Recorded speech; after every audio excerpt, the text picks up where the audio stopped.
ఏదైతే CBI court అనుమతితోటి London వెళ్ళబోతున్న జగన్మోహన్ రెడ్డి గారు అకస్మాత్తుగా పులివెందుల పర్యటన ఏంటంటారు? ఈ రెండింటికి మధ్య ఉన్న లింక్ అసలు ఏముందనుకోవచ్చు అంటారు?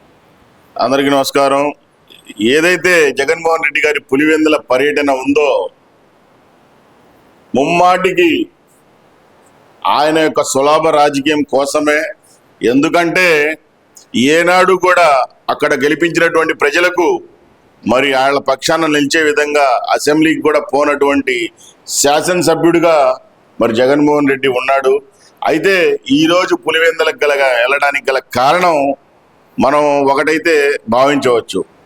ఎందుకంటే లండన్ కంటే ముందు పులివెందుల ఏదైతే కుప్పలుగా ఉన్నటువంటి నల్లధనాన్ని విదేశాలకు తరలించుకునే ఒక ప్లాన్ అని చెప్పేసి మళ్ళా మనం కూడా ఒకసారి పునరాలోచించుకోవాలి. ఈయన విదేశాల్లో పెట్టుబడులు పెట్టడం, విదేశాల్లో కూడా మరి అక్రమ వ్యాపారాలు చేయటం, లిక్కర్ వ్యాపారాలు ముఖ్యంగా మనం చూసినటువంటి పరిస్థితి.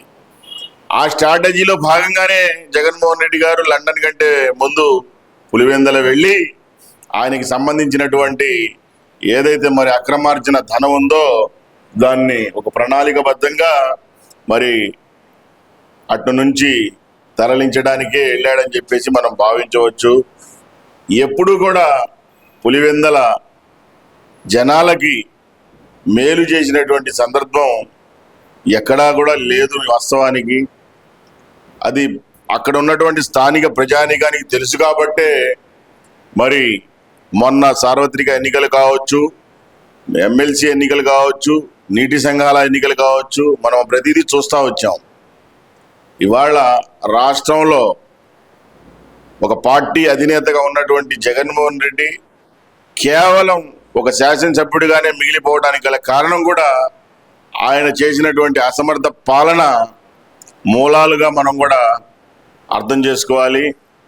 జగన్మోహన్ రెడ్డి గారు మరి కేవలం ఆయన అక్రమార్జన ధనాన్ని తరలించడానికే పులివెందుల వెళ్ళాడు అనే అక్కడ జనాలతో కూడా అభయం ఇస్తా మాట్లాడుతున్నాడు కదా. వాళ్ళకి మళ్ళీ నేనే వస్తానని ఒక అభయం ఇస్తా మాట్లాడుతున్నాడు కదా. మన ఆ మాట చెప్పకపోతే ఉన్నటువంటి అరాకొర, అందులో సొంత నియోజకవర్గంలో ఉన్నటువంటి క్యాడరు, ఆయన సొంత నియోజకవర్గంలో క్యాడర్ కూడా ఏం చేయలేదండి. ఎందుకంటే గతంలో ఆయన పెట్టినటువంటి మీటింగుల్లో అక్కడ జగన్మోహన్ రెడ్డి గారిని నిలదీసినటువంటి పరిస్థితులు మనం గతంలో చూసాము. అదేవిధంగా ఆయన పులివెందుల ప్యాలెస్లో మరి మీటింగ్లు అరేంజ్ చేస్తే కార్యకర్తల్లోనే సమన్వయం లోపించి వాళ్ళలో వాళ్లే మరి విభేదాలు ఎక్కువ చేసుకున్నటువంటి పరిస్థితి కూడా మనం గమనించాం.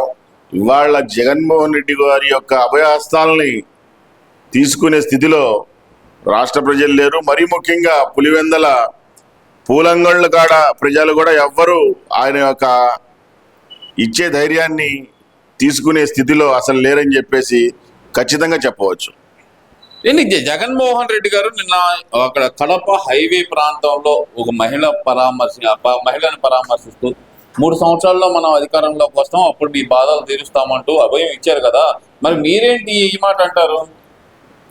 అదంతా పెయిడ్ అండి, పెయిడ్ ప్లానింగ్. మనకు తెలియందే ఉంది జగన్మోహన్ రెడ్డి గారిది. ప్రతిదీ ఆ కడప హైవేలో ఆ సెట్టింగ్ చేయటం, అక్కడ ఏమీ లేదు. కాకపోతే న్యూస్లో వెళ్ళొచ్చాడు అనేది కాకుండా ఒక క్లిప్పింగ్ కూడా కొంచెం వైరల్ అవ్వాలనే ఉద్దేశంతో ఆ విధంగా మరి ఆ ఒక మహిళని సెటప్ చేసి ఆ విధమైనటువంటి కార్యక్రమాన్ని ఏర్పాటు చేశారు. ముఖ్యంగా జగన్మోహన్ రెడ్డి గారి అంతరాత్మకు బాగా తెలిసినటువంటి నిజం, ఆయన జన్మలో ఆయన యొక్క రాజకీయంలో తిరిగి మరలా ముఖ్యమంత్రి అయ్యే భాగ్యం ఆయనకి లేదు. కాకపోతే మరి జనాల్లో కావచ్చు, కార్యకర్తల్లో కావచ్చు, మరి నాయకుల్లో కావచ్చు, ఒక వాళ్ళ మనసుల్లో ఒక భావన అయితే ఏర్పరచాలని చెప్పే ఉద్దేశంతోనే ఆ విధమైనటువంటి ప్రక్రియలకు జగన్మోహన్ రెడ్డి గారు మరి అలాంటి ఐడియాలజీని వాడతారనేది మనం ఒకసారి పునరాలోచించుకుంటే ప్రతి ఒక్కళ్ళకు కూడా అర్థమయ్యేటువంటి పరిస్థితి మనకు తెలుసు.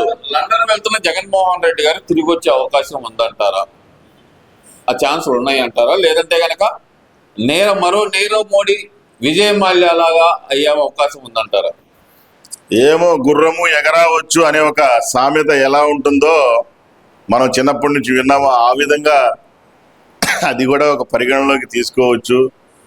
మరి ఒక నీరవ్ మోడీ, లలిత్ మోడీ లాగా అట్లా కూడా ఉండొచ్చు. ఎందుకంటే ఆయనకి విదేశాల్లో బాగా ఆయనకి అన్ని సౌకర్యాలు అన్నీ, ఎందుకంటే అసలు ఆయనకు ఉన్నటువంటి నల్లధనం మొత్తం విదేశాల్లోనే ఉంది కాబట్టి అందులో విదేశాల్లో ఉంటే ఏమి ముఖ్యంగా లండన్లో మనం చూసాం లలిత్ మోడీ, నీరవ్ మోడీ వీళ్ళని. ఎందుకంటే అక్కడ ఆ దేశంలో ఒక వెసులుబాటు ఉంది కాబట్టి ఇక్కడ ఈయనకి కేసులు పుష్కలంగా పేక మెడ వద్దకు వచ్చేసాయని చెప్పి మరి ఆ విధంగా వాళ్ళ యొక్క మార్గాన్ని ఎంచుకునేటువంటి పరిస్థితి ఉంది. కానీ చూద్దాం, కాలమే మనం వేచి చూడాలి. ఖచ్చితంగా ఆయన ఇక్కడ ఉన్నా అక్కడ ఉన్నా ఎక్కడ ఉన్నా ప్రజలైతే ఆయన్ని ప్రజా తీర్పుతో బహిష్కరించినటువంటి ఘటన మనం మరొక్కసారి గుర్తు చేసుకోవాలని చెప్పేసి సందర్భంగా చెప్తా ఉన్నాం. మేము అన్నా క్యాంటీన్లకు వ్యతిరేకం ఈ స్టేట్మెంట్ ఇచ్చింది మరెవరో కాదు, మాజీ భారీ నీటిపారుదల శాఖ మంత్రి అయిన అంబటి రాంబాబు. ఎందుకంటారు ఆయన వ్యతిరేకం? ఏముంది, వాళ్ళకి పేదవాళ్ళు ఆకలితో అలమటించాలా, కూలీనాలి చేసుకునేటువంటి ప్రజలు బాధలు పడాలా? ఇక మనకు క్లియర్గా అర్థమవుతుంది కదా. అంబటి రాంబాబుకే కాదు, వాళ్ళ నాయకుడు జగన్మోహన్ రెడ్డి గారికి కూడా అదే కదా. అమాంతంగా మరి 19 ఎన్నికల ప్రచారంలో ఆయన మేము వస్తే రాజన్న క్యాంటీన్లు పెడతామని చెప్పినటువంటి పెద్ద మనిషి మరి ఉన్న అన్న క్యాంటీన్లనే పీకించినటువంటి పరిస్థితి మనం చూసాం. ఇవాళ ఎక్కడ ఏ పేదవాడు, ఏ కార్మికుడు, ఏ ఒక్కరు కూడా ఆకలితో అలమటించకూడదు అనే ఒక మంచి ఉద్దేశంతో, ఒక మంచి సిద్ధాంతంతో పెట్టినటువంటి ఏదైతే అన్నా క్యాంటీన్ల విధానం చాలా మంచిది. దాన్ని ఆ విధంగా ప్రతి ఒక్కరి ఆకలి తీర్చే అన్నా క్యాంటీన్లు పెట్టినటువంటి ఘనత కూటమి ప్రభుత్వానికి, చంద్రబాబు నాయుడు గారికి దక్కింది. ఏ కాడికి ప్రతి ఒక్కరి బాగు కోరుకునేటువంటి ప్రభుత్వం కూటమి ప్రభుత్వం, మంచి కోరుకునే నాయకుడు చంద్రబాబు నాయుడు గారు కాబట్టి ఆయన అన్నా క్యాంటీన్లు ఏర్పాటు చేశాడు. వీళ్ళు ప్రతి ఒక్కరిని ఆకలితో గిలగిలలాడిస్తే వీళ్ళ మాట వింటారు అనే ఒక దుర్బుద్ధితోనే వీళ్ళు అన్నా క్యాంటీన్లకు వ్యతిరేకం. ఇక్కడే మనకు స్పష్టంగా కానొస్తా ఉంది వీళ్ళ యొక్క నైజం. వీళ్ళు సంక్షేమాలని అవన్నీ పక్కన పెట్టి కేవలం దోచుకునే రాజకీయాలు, కుల మతాల చిచ్చుపెట్టే రాజకీయాలే వీళ్ళు చేస్తారనేది మనం బాగా చూసాం. ఏదైతే మన పోస్టర్ విషయంలో కూడా అంబటి రాంబాబు యొక్క ధోరణి మనం చూసాం.